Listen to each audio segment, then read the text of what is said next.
Tem momentos na vida que a gente precisa decidir para que lado a gente vai. Se essa expressão for verdade, eu vou por aqui. Se não, eu vou por esse outro caminho. É para isso que servem os operadores de controle condicional de fluxo, ou como todos os meus casas falam, o if. Neste terceiro episódio da série onde estamos aprendendo Rustlings, fazendo esses exercícios juntos no canal Teclas 2, nós vamos aprender a fazer os ifs no Rust e continuamos a jornada para completar todos esses exercícios. Vamos aprender a linguagem Rust e decidir se a gente vira caranguejo ou não. Deixa o like, se inscreve, abre o seu terminal, trabalha aí junto com a gente e vamos nessa.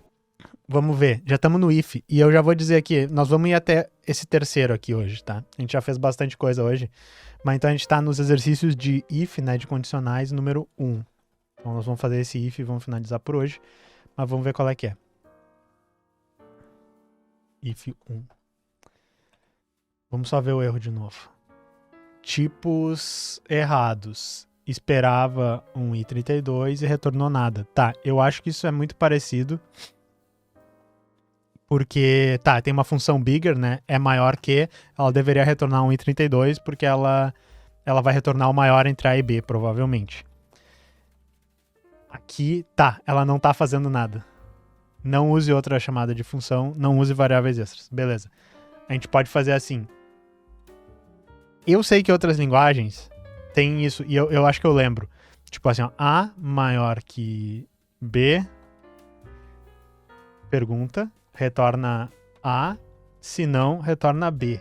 E daí não vamos botar um ponto e vírgula pra ele chamar. Eu acho que o Rust não tem isso, certo? Sim. Rust não tem operador ternário. Eles até botaram um erro pra isso, porque eles sabem que as pessoas iam usar. Tu tem que usar um if else. Daí se tu quiser escrever desse jeito, tu pode fazer if A maior... Porque é basicamente o que essa sintaxe quer dizer, né? If A maior que B... A, é isso? Else B. Isso funciona? Sim, mas daí ele diz, parênteses não são necessários, volta esse if. Fica um pouquinho melhor, mas eu ainda acho que fica relativamente feio. Vamos dar uma olhada. Sim, beleza. Eu acho isso feio, tá, pessoal? Provavelmente eu preferiria desse jeito. Pra questão de leitura. Eu acho que é uma coisa de preferência, certo? Mas eu gosto de... Toda vez que eu tenho um if, eu gosto de separar ele assim nas linhas, porque imagina que nós queremos fazer uma coisa extra aqui. Vai chegar alguém no futuro, pode ser você, pode ser outra pessoa, e vai fazer uma coisa extra aqui em cima, tá? E nem que seja colocar um comentário. Aí tu vai ter que quebrar em outra linha de qualquer jeito, sabe?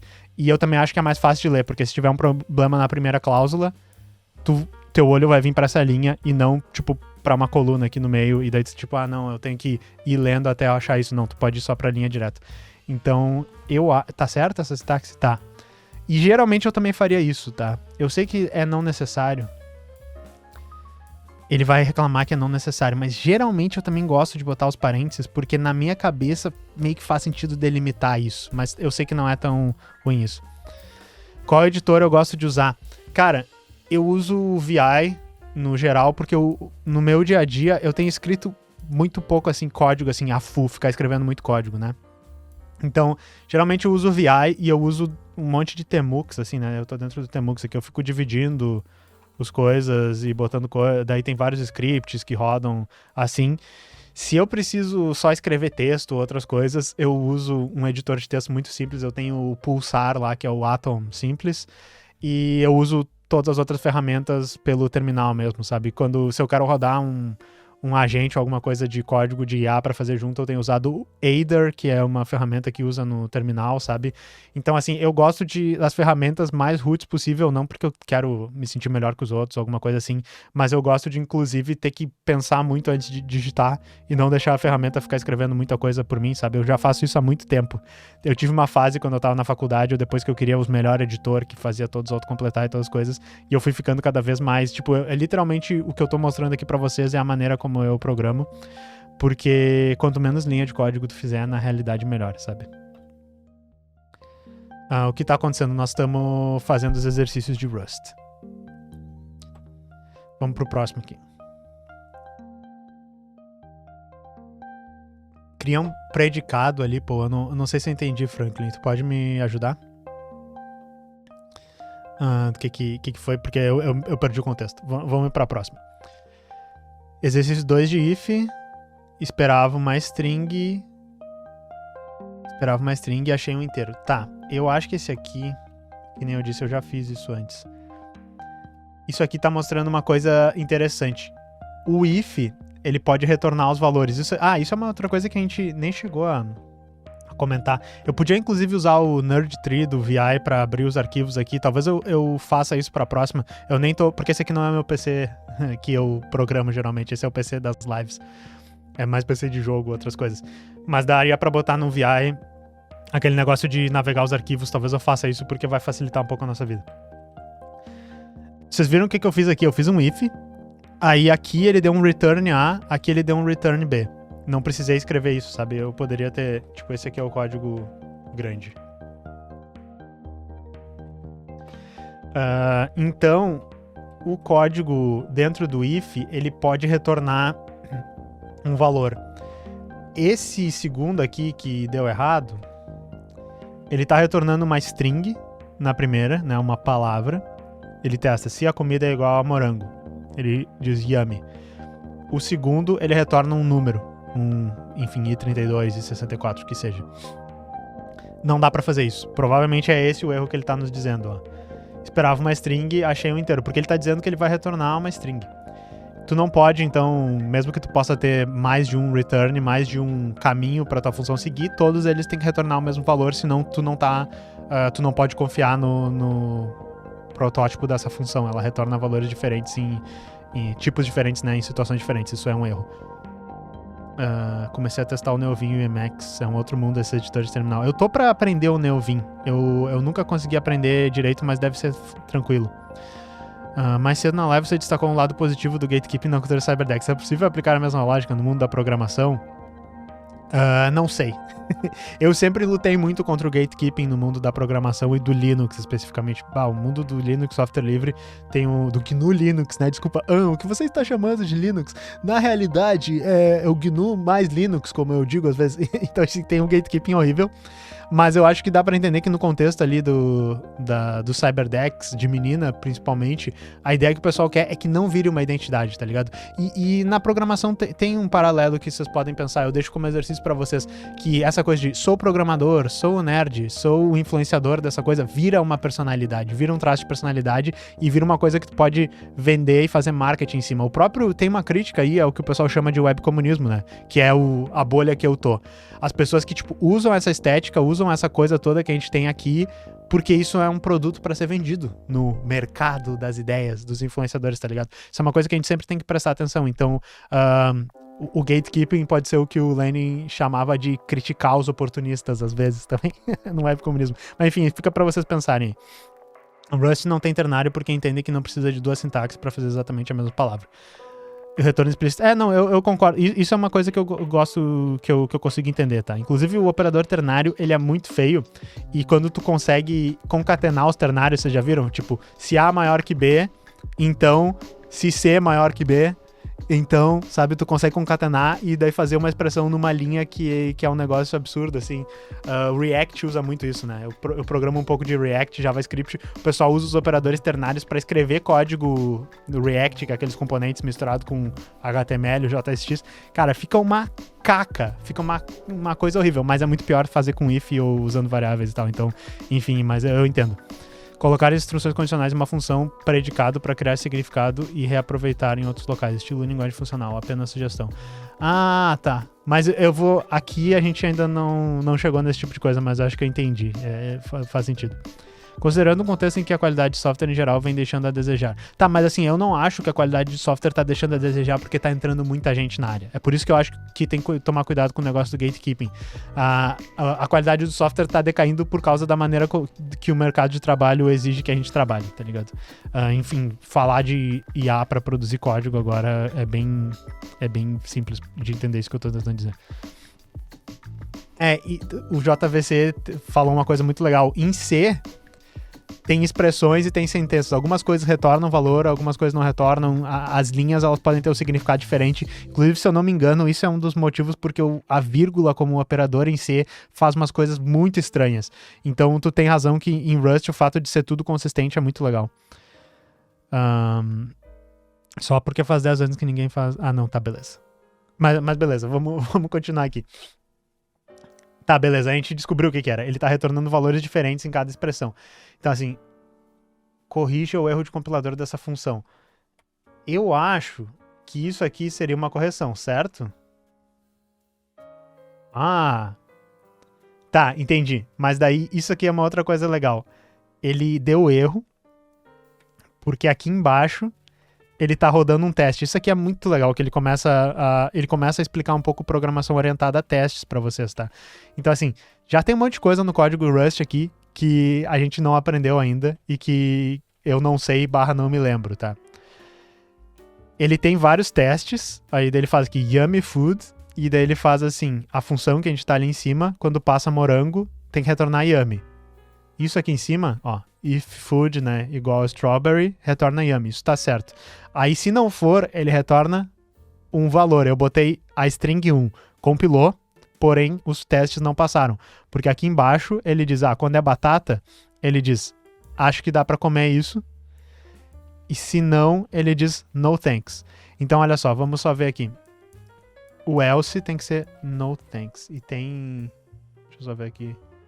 Ele tem um... Sim.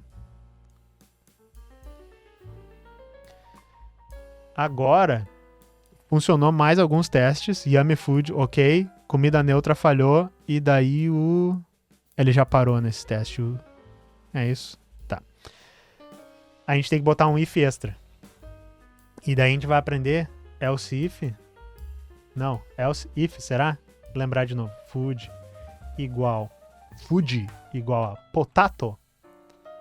A gente vai retornar I guess I can eat that, ponto. E daí a gente vai botar um fecha else. Abre. É isso. Vamos ver se a gente fez certo. Eita. Isso. Tá, então o que a gente fez? Isso aqui é legal porque a gente fala um pouco de programação orientada a testes, tá? Que isso seria também uma coisa legal pra gente fazer junto na live. Quando eu li o livro do Kent Beck, que é programação orientada a testes na prática. Não, o nome do livro é Test Driven Development, eu não sei como é que é em português. Que ele explica programação orientada a testes construindo um framework de testes em Python, se não me engano. E uma das coisas que tem na programação orientada a testes é que é uma maneira de tu começar a criar um projeto baseado no comportamento que tu quer antes de pensar em todas as possibilidades na funcionalidade. Então aqui ele mostrou isso. Ele disse, quando é morango é isso, quando é batata é isso, quando é esses outros é essa outra coisa. Então daí tu diz assim, ok, essa é a lógica do código. Morango, isso. Batata, isso. Todos os outros casos, isso. Se adicionassem um caso novo aqui, que é uma outra coisa, tu ia botar mais um if. Aí tu chega num ponto que né, o passo dele é cria os testes, corrige os testes. O terceiro passo é pensa sobre o que tu fez e vê se tem uma maneira que tu consiga escrever isso melhor de uma maneira mais genérica, refatorar o código e ainda passar nos testes. Então não é só fazer um if gigante, né? Não é só fazer aquele código que é tipo assim, função par ou ímpar, daí if 0, par, if 1, ímpar, if 2, par, if 3, ímpar. Não é isso, tu tem que pensar, eu posso usar uma divisão, ver o resto da divisão e fazer, sabe? Então é isso, mas daí tu faz o teste. Então é legal que aqui eles ensinaram um pouco de programação orientada a testes. Mas eu sei que isso aparece mais pra frente aqui, é muito legal por causa disso. A programação orientada a testes é o nome do livro, vocês têm razão. Deixa eu ver o Beowulf. Oi, boa noite. Desculpa se for meio fora do assunto, mas desde que a IA chegou, me sinto desmotivado a escrever à mão. Como posso recuperar a vontade de fazer isso manualmente? Então, tu tá chegando agora, mas isso aqui que a gente tá usando é um negócio que se chama Rustlings, que é uns exercícios da linguagem Rust pra tu fazer. A moral é tu fazer o exercício. E eu literalmente tava falando antes pro pessoal que a moral não é tu mostrar, sabe? Tá vendo essa barrinha? Esse aqui é o meu progresso. A moral não é chegar até o final o mais rápido possível. A moral é o processo, é escrever o código. Esse tipo de coisa me dá mais vontade de escrever código e pensar, sabe? Tipo assim, eu paro e o cérebro funciona, as engrenagens rodam ali e eu estou escrevendo código por causa disso. Isso pra mim é muito legal. Várias linguagens têm isso. Eu lembro que eu falei de Ruby antes, que é uma linguagem que eu gosto bastante. Tem um negocinho que é Ruby Koans. É tipo assim, ó. Eu não consigo escrever nesse terminal, peraí. Vou botar no chat aqui pra vocês. Koans. Que é tipo meditações em Ruby, eu acho. Várias linguagens têm essas coisas assim. Que daí é tipo coisas interessantes da linguagem pra tu aprender como ela funciona. Muito parecido com isso. Mas que são exercícios que tu faz. Outra coisa legal também, pro JavaScript, também quero trazer esse conteúdo um dia. Node.js na realidade, né? Porque eu programo como web dev no meu dia a dia. Tem o Node School, que é vários exercícios assim pra... aprenda a fazer programação assíncrona em JavaScript. Aprenda a construir um servidor com JavaScript. Aprenda a usar WebSockets. Eles têm uma série de 20, 30 exercícios pra tu ir um por um aprendendo as coisas. Esse tipo de coisa me dá mais vontade de usar. Se dá um desafio de fazer alguma coisa, quebrar em pequenos passos, fazer com programação orientada a testes e se desafiar a escrever. Isso me ajuda. Porém, e daí vocês já viram que eu gosto de falar pra caralho, né? Palestrinha pra caralho, cara. No dia a dia, quando a IA existe, o orb de geração de código automático, e daí tu tem assim, ok, preciso terminar essa tarefa. A força, né, do anel é muito forte. A gente fica assim, nós pode usar vibe coding, precioso. Nós pode. A máquina que gera texto sozinha, tá ligado? E é muito chato porque tem uma expectativa que tu escreva mais rápido, tá ligado? Então, assim, pra ganhar a vontade de programar de novo, eu gosto desse tipo de coisa, esses joguinhos. Outra coisa que é muito divertida também é Project Euler, sabe? Que é aqueles exercícios matemáticos que tu tem que escrever código pra resolver. Hacker.org, outro negócio que eu também um dia adoraria fazer uma coisa assim, resolvendo os exercícios Hacker.org, a gente fez no canal um tempo atrás. Isso é o que eu tenho pra dizer. No dia a dia do trabalho, é foda. Eles estão transformando, eu digo eles, né? O capitalismo está transformando a nossa profissão num negócio bem mais industrializado, não sei o que é. É meio que uma linha de montagem mesmo, tá ligado? Tu literalmente só tem que apertar a pecinha do que a IA tá gerando pra continuar trabalhando. E isso aliena, né? Estraga o trabalho que a gente tava fazendo. Tira essa coisa legal que tinha, que é basicamente o que eu mais gosto da área. Eu entrei na área por causa desse tipo de coisa. Então, enfim, é uma resposta meio pessimista, mas eu tô te dando os caminhos aqui. O nosso emprego acabou virando isso. Eu acho que o link não funciona. Eu acho que se tu colar link não vai aparecer. Mas me diz o que é. Yuji, uma parada massa também é mergulhar num tema, projeto que você gosta, que tu usaria de verdade, deixar a IA desligada e tentar fazer. Exato. Fazer uma coisa que tu gosta do zero é bem legal. Mais alienado, eu tô usando alienado no sistema, na nomenclatura que o Marx usa, alienação do trabalho mesmo. E o que ainda tem o conta falou, eu canso mais rápido de vibear porque o trabalho é fazer a parte de pensar, arquitetar e ir coordenando os agentes orquestradores. Então, com vibe coding, é exaustivo trabalhar com vibe coding porque tu realmente se move muito rápido. Então, é como se, assim, tu não tá fazendo direito aquele processo de construir um negócio, tu tá só orientando, né? Faz isso, faz aquilo, não sei o quê. E daí tu chega um negócio gigante pra ti e daí tipo, meu Deus, eu tenho que entender. Teu cérebro pensa, né? Ok, 2.000 linhas de código no tempo que eu teria escrito 10, 20. O que tá dizendo aqui? Aí tu começa a revisar. E isso é uma coisa muito interessante também. Eu aprendi na faculdade, no meu trabalho, né, estágio, todas essas coisas, a ser uma boa pessoa que escreve código, que faz o design de código, revisa as boas práticas de programação, código como uma engenharia, né? Construir um negócio a gente chama de engenharia de software.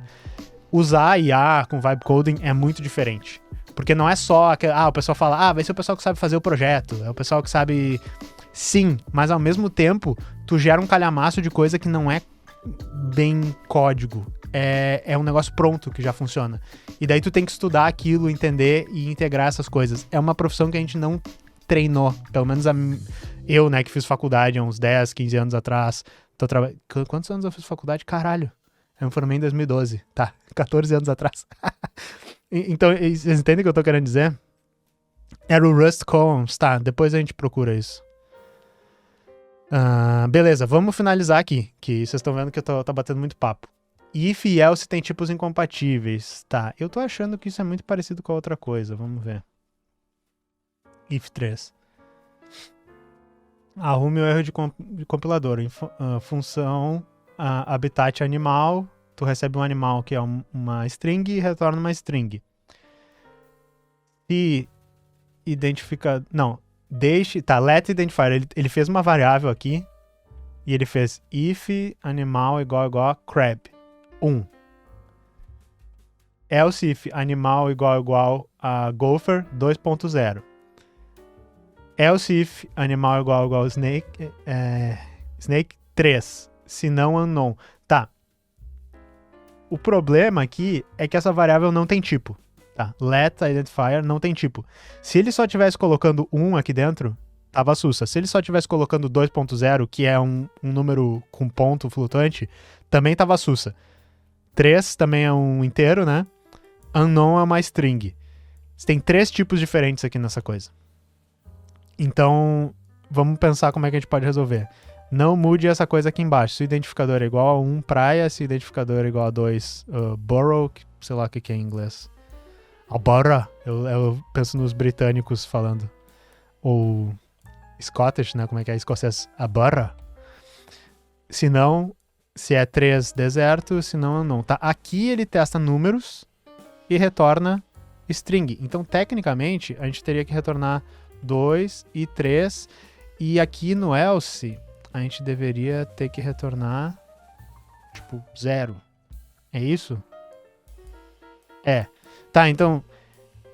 Enfim, porque tecnicamente esse código aqui, ele poderia só ter feito o if aqui dentro já, né? Se é o crab, já retorna beach. Se é o gopher, retorna burrow. Se é o snake, retorna desert. Se não é nenhum, retorna unknown. Mas ele resolveu botar um número no meio. Não pode retornar números diferentes, mesmo que não seja o retorno da função. Tu não pode retornar números diferentes, porque essa variável aqui, ela tá com o tipo implícito. Então o compilador ia ficar assim, cara, eu não sei qual é o tipo que tu quer que eu bote nessa variável, porque em casos diferentes vai me retornar um tipo diferente. E funcionou. Então, enfim, eu acho que é isso. Deixa eu ver se na dica tinha alguma coisa a mais. Tá, no Rust todo caminho do if tem que retornar o mesmo tipo. Beleza, é isso que a gente tava. Eu só compliquei um pouco. Toca faz sentido. Beleza, chegamos no quiz, tá? Finalizamos, nós vamos continuar na próxima live, não sei quando vai ser, ou quinta, ou sexta, ou sábado, no final da semana que vem, beleza? E é o teste, então nesse aqui é uma coisa pra testar tudo que a gente aprendeu. Vai ser uma boa, porque daí quando a gente voltar e a gente tiver que recapitular um pouco, a gente recapitula fazendo o exercício. A gente vê se a gente guardou aqui na cabeça, tá? Então, se vocês estão seguindo aí em casa junto, podem tentar fazer o exercício, né? Vejam se funcionou. E a gente se vê na próxima, beleza? Tô usando o Vim puro e Temux, exatamente, Brunícius. Eu tô pra aprender melhor o Neovim, mas ainda não aprendi. É só pra ficar mais estérica aqui pra vocês. Eu não tô usando um monte de coisa que poderia ficar a mais. Beleza?